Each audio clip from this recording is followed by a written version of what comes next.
Hey y'all, welcome back to another video. With the holiday season quickly approaching, I just thought I would share some little mini gift idea videos. So I'll have one on like my favorite books for adults, my favorite books for kids, my favorite board games, card games, what have you. I will probably make a little video on each of them. Today we are going to talk about board games. Board games are not for the bored people. Board games are for the fun people. I am a big fan of game nights. Ask anyone who's been friends with me for any amount of time. I've been playing board games. I used to just have game nights whenever I was in high school. Like friends. Game night. It's good. That is my idea of a good time. So anyways, I just thought I would share some of my favorite board games. Of course you have your classics like Clue and Guess Who and Sorry. We actually have one that is called Sorry, Fire and Ice, and it's kind of fun. It's just got like some extra bits, some extra little pizzazz to it. I'm not going to go into all the details of it, but it's a good option for Sorry.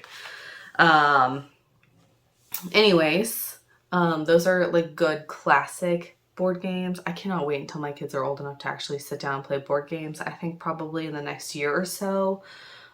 Forrest will be old enough to kind of start playing board games with us, and we can probably get like Hi Ho Cheerio and Candyland and maybe like what? Oh, there was a game that we used to play whenever I was a little girl called Pretty Pretty Princess. Might go ahead and just buy that just for the fun of it. But yeah, like I'm excited to get to play kids board games with my kids. Right now those are not things that we have. Those are all good recommendations for kids games. I really enjoy, and so does my husband. We really enjoy like wordy games. So I would say probably our number one favorite is Categories. We play that the most. We get very competitive. We have these two friends that we used to have board games with all the time. And we had some pretty intense games. We would play boys versus girls, couples v couples, and it got pretty intense. So, Categories, I think that one, if you enjoy wordy type games, that would be my recommendation. My next recommendation would be Taboo. It's an older game, but honestly, I think it's kind of timeless. Like I enjoy that kind of thing. We also really like Pictionary. It's the ones where you have to get the people to say stuff. Yes. Pictionary. That one's really good. There's also this. Do I need to explain what these games are? Okay, let me start over. Categories is you have a card that's got different categories on it, and then everybody has a sheet of paper with categories down the side, and then there's 3 different lists, and you roll a dice and it's got a letter on it, and then you've got a timer, and you have to you can list up to 3 things in each category that start with the letter that you rolled.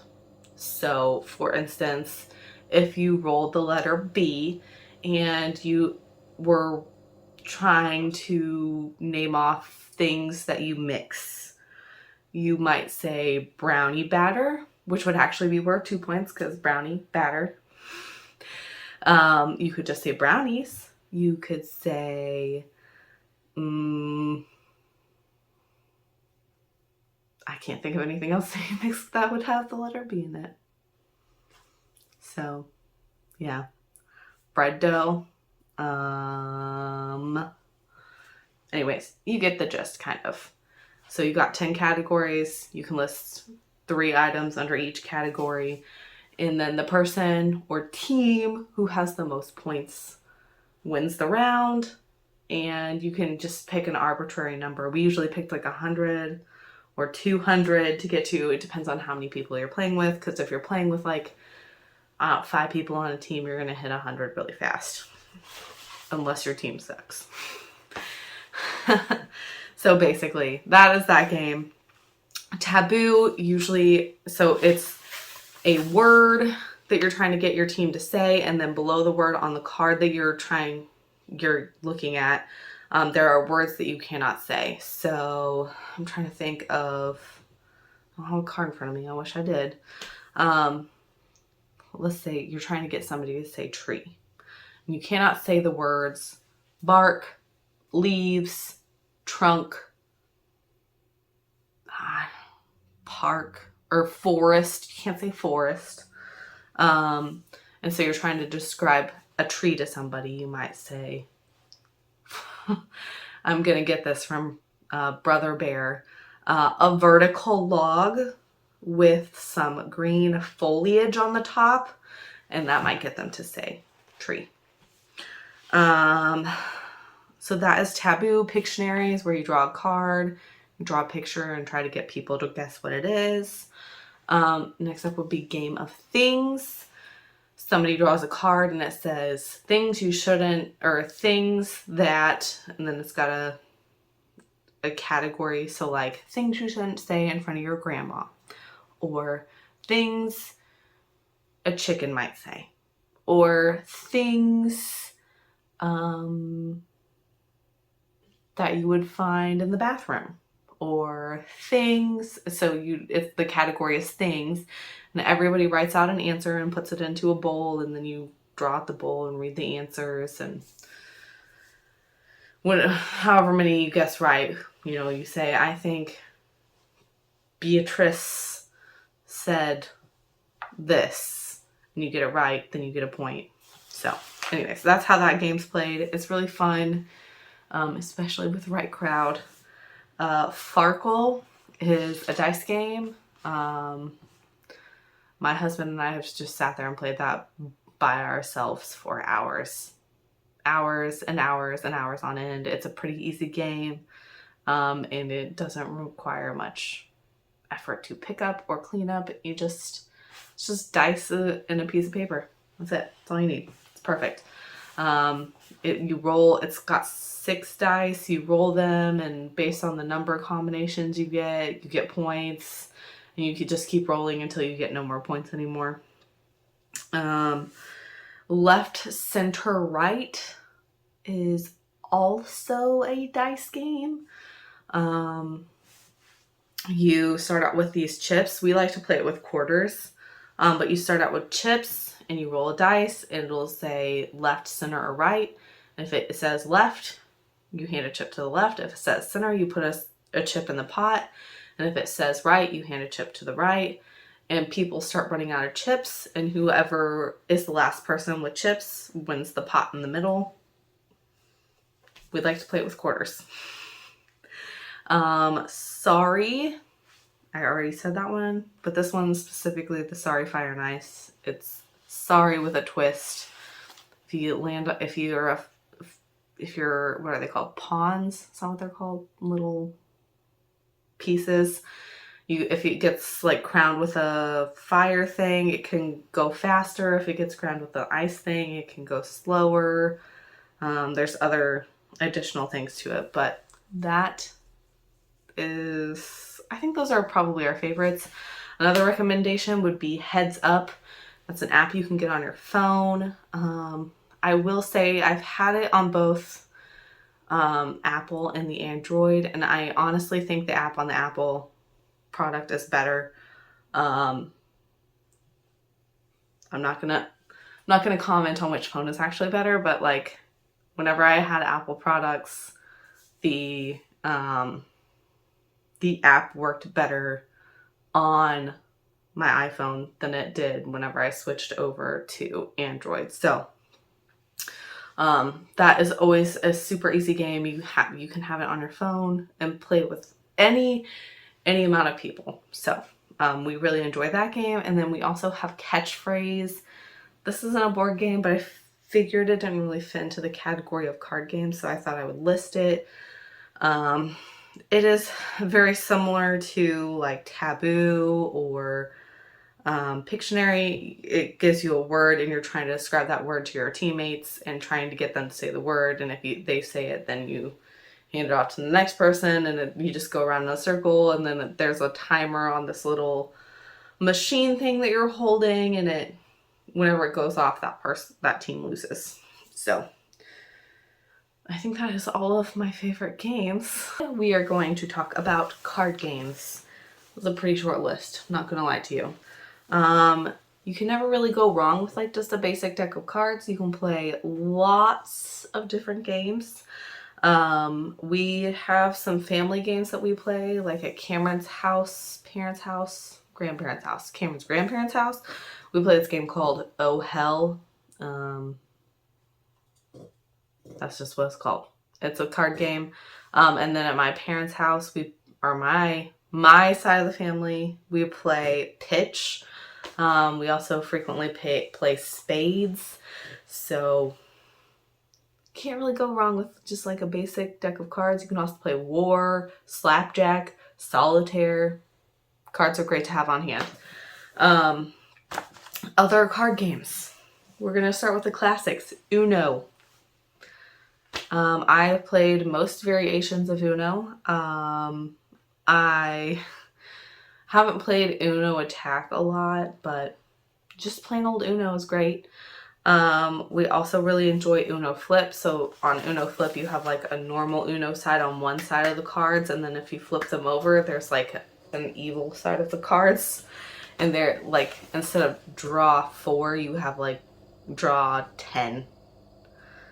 And yeah, the colors are slightly different. So there's like pink, purple, teal, and I don't remember what all the colors are. But anyways, that one's really fun. Skippo. It's easy. I've been playing it since I was a young kid. That used to be my youngest sister's favorite game for a long time. Super easy, super entertaining. If you like card games, it's a good one. Phase 10. This one is... Not everyone loves it because it requires some strategy and brain power, and 2, it's just... it takes a lot longer. So like Uno can be a pretty quick game. Skippo can be a decently quick game. Sometimes phase 10 gets drawn out. Sometimes phase 10 is really hard. So, and if you're playing it with really competitive people, it might not go very well. So just gauge your crowd maybe before you bring out the phase 10. I personally like it, so does my husband. We used to just, if you can't tell, we just sit there and play games sometimes by ourselves.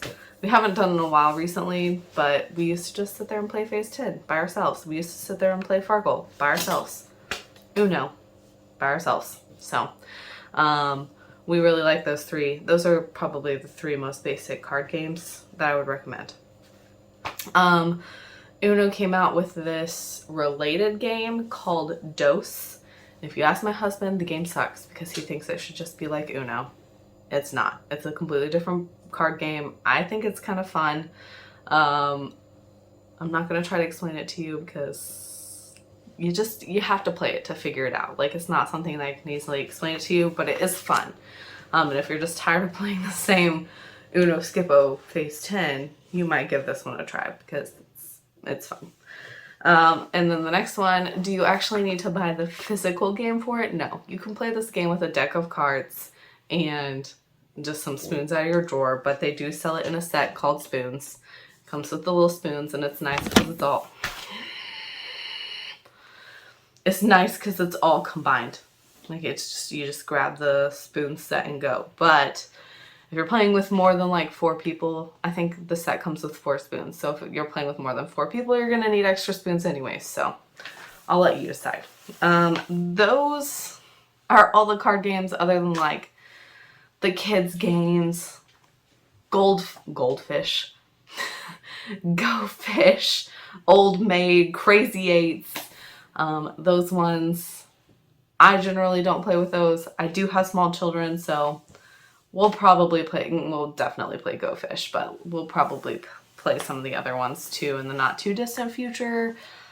But if you ask me, do I want to play these games? I'm not going to say yes.